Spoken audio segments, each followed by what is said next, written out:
Hello everyone, I'm Jessica Blackbird. Welcome to my channel.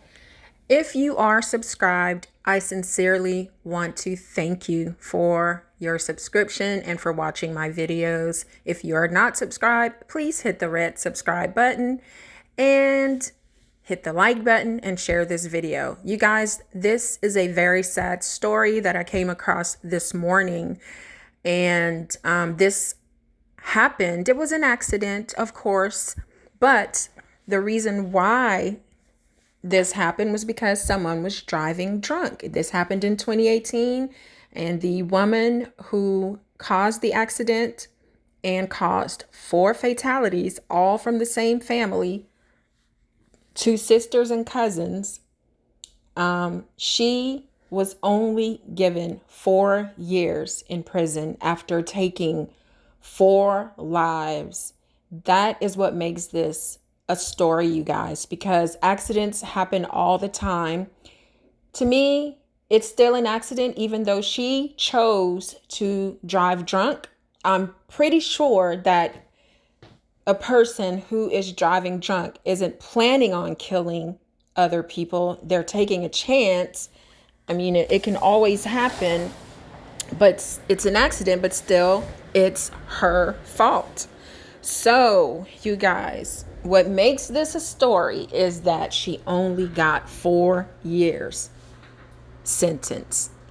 So, according to Yahoo, nobody can take away this pain. Families seethe over plea deal in crash that killed 4. After weighing and delaying a plea deal for 5 months, a judge Thursday agreed to sentence Heather Finley to 4 years in prison for causing a 2018 crash that claimed the lives of 4 young mothers. The heartbroken victims' families were outraged, and they should be outraged, because that plea deal that she made should have gotten her more years behind bars. So it's equivalent to 1 year per life, which seems like an insult. You know, how many people get more years than that for something like theft or something? You know, it's outrageous that she only got 4 years. 4 years for 4 lives, Natanya Davis said in her comments to Circuit Judge Larry Metz. The mothers, with 8 children between them, from newborn to 12 years old, were out on a rare mom's night out on April 8th, 2018. Tiara Chambers was driving a 2018 Chevy Malibu with passengers Rosalind Felton, Cambria Smith, and Shaquila Smith. It was just after 2 a.m. and the Breeze Bar had just closed. Chambers was making a left turn out of an unpaved parking lot onto State Road 50 when her vehicle was struck by Finley's Silverado pickup. Finley was driving at a reckless speed of 59 miles per hour in a posted 35 mile per hour zone, according to the arrest affidavit. It was dark and rainy. In addition to the weather conditions, there were several pedestrians in the area, so she could have taken more lives with those pedestrians around. Metz postponed sentencing in April after hearing the family's impassioned statements.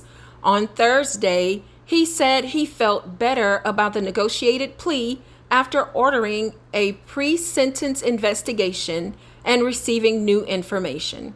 He said his options were limited. He could reject the plea deal outright, leaving open the possibility that the state could drop the case, but he had no way to alter the terms. Accepting it was the only way he could guarantee that Finley would do prison time, he said. When family members weren't taking turns making victim impact statements at the podium, they were muttering and talking to each other in the spectator section. A common theme was Black Lives Don't Matter. Finley, 27, of Claremont, is white. This whole case has been blown purposely because of race, Jackesson Turner told prosecutors after the hearing was adjourned. Prosecutors denied it. A 3-page memo written by Assistant State Attorney Chris Small detailed problems with the case, including video and black box data from the vehicles, and a defense accident reconstruction report that cast doubts about whether Finley was impaired. Finley voluntarily took a blood alcohol test, but it was 5 hours after the crash. Her defense team filed a motion challenging the results, saying they were based on a lack of scientific reliability. She was heard to yell that BITCH wrecked my new truck. So after she hit these people, she yelled that bitch wrecked my new truck. The defendant, other than being hysterical, showed no indicators of impairment, the state's memo stated. The crash was handled by Muskogee police with an assist from Groveland. The Florida Highway Patrol was tied up elsewhere. As part of the plea deal, prosecutors dropped 4 DUI counts, leaving intact the 4 vehicular homicide charges. So there was a report at the beginning of this case in 2018 where she was accused of being impaired, that she was drunk. But those DUI counts were dropped. I guess after her, as part of her plea, they dropped the DUI and they kept the 4 vehicular homicide charges. Finley also faces 6 years of probation, driver's license revocation for 3 years, and $200,000 in restitution to the families. So what in the hell is $200,000 going to do between 4 families and 8 children? I mean, in my opinion, I think that her wages should be garnished up to $1 million between those poor little motherless children. We don't care about the money. We want justice, said Natalia Davis, a cousin of one of the women who died. James Thomas, Tiara's stepfather, sometimes pounded on the podium when he spoke, calling the case a farce and saying that the tragedy left a hole in my family's heart. Finley, at times trembling while standing next to her attorney, J. Ruth, was tearful.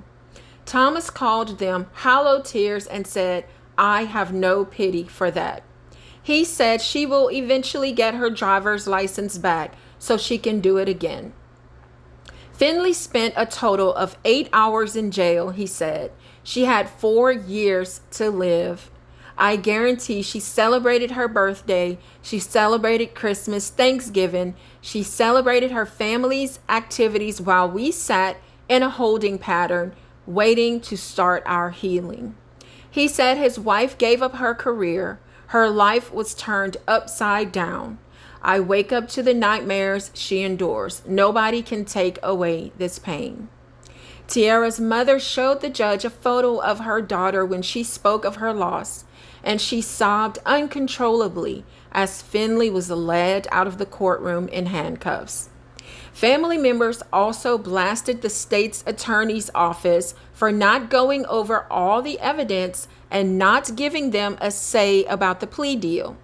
On February 24th, 2022, I met with several representatives of each family to explain to them the difficulties with the case, the accident reconstruction, and the defendant's offer. Small wrote in his memo to the judge. Their response was understandably a mix of grief and outrage.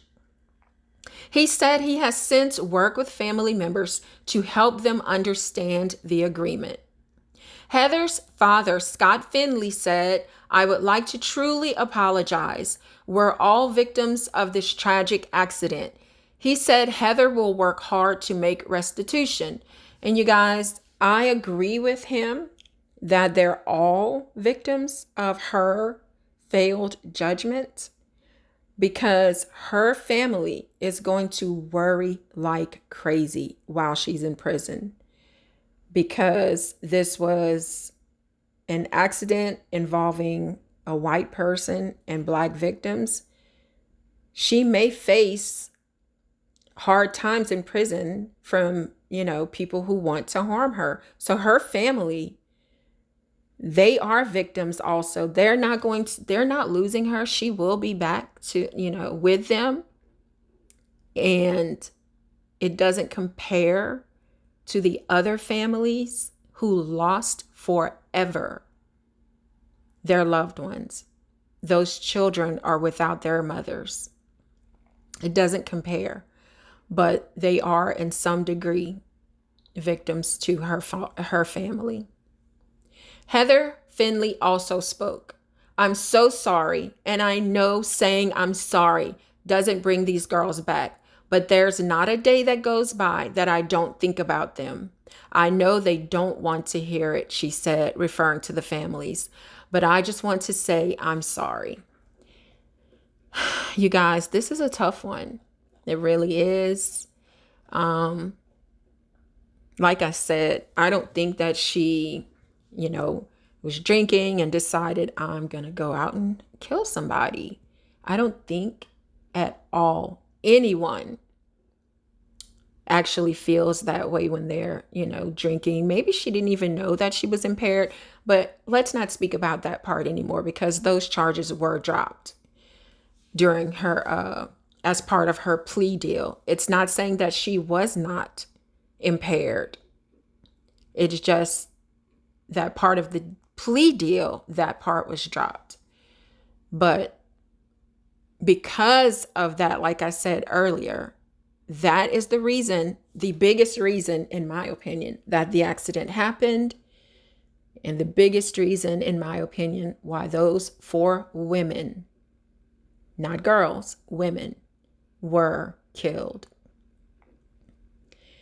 Let's keep these families on both sides because, like I said, her family is going to go through it with worry. And it's also a financial burden on her family, not to the degree that the other families are going to have, because now they're responsible for all of these motherless children. But they will also have a financial burden to, make sure she has the things that she needs while she's in prison.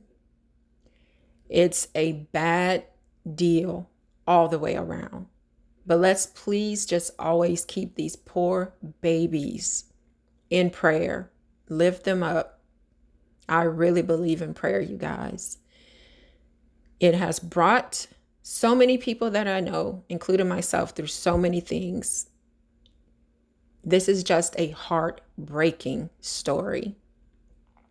Let me know what you think about this sentencing. Was it fair? I really don't think it was fair, you guys. I really don't. She should have at least gotten, instead of 6 years probation, she should have gotten all 10 years in prison.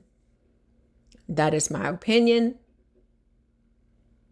Prison, just the thought of it is scary, which is why I try to keep myself out of trouble.